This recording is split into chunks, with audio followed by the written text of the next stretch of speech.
Hey guys, welcome to my channel. Today we're going to talk about survival, more specifically how to make a bow drill.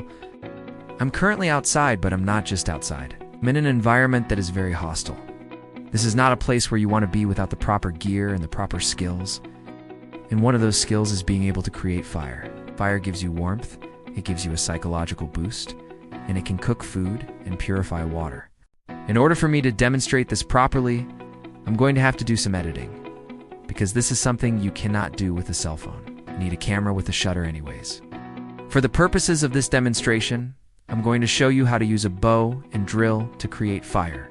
Now, when you're out in the wild, there are different methods of creating fire. If you have ferrocerium, which is basically a ferrocerium flint and steel, bow drill, bamboo, and fire saw, bow and drill is probably one of the easiest ways. And today that's what we're going to do.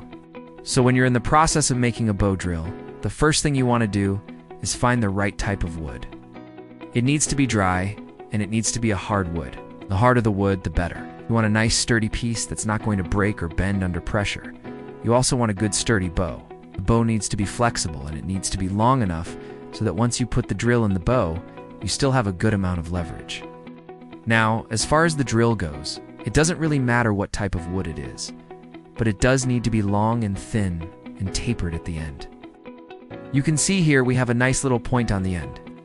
What's going to happen is this is going to go through the fire piston, and it's going to spin rapidly, creating friction.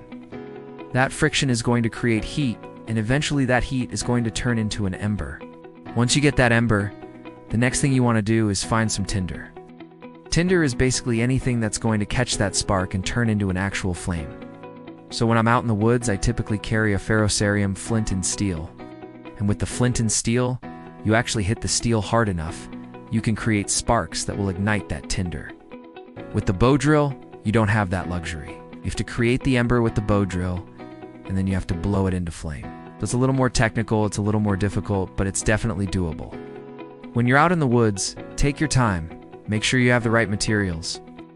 A lot of times people will rush this process, and they'll break their drill, or they'll snap the end off, or they won't have the right type of wood. They'll use something to green, and it won't catch on fire. Take your time, be patient, and practice makes perfect. The other thing you need to keep in mind is when you're out in the woods, if you're using the bow and drill method, you need to have a good understanding of plant material. You need to know what type of plants are around, what type of berries are around, because if you're not careful and you eat the wrong plant or the wrong berry, it could be poisonous and you could die. So make sure you know your plant material. Hopefully this video was helpful and informative. If you have any questions, feel free to comment below. Be sure to subscribe because every week we're doing a live Q&A. Also, if you have any stories or tips, be sure to comment below because everybody who watches this video learns from your stories and experiences. Thanks for watching. Subscribe for more.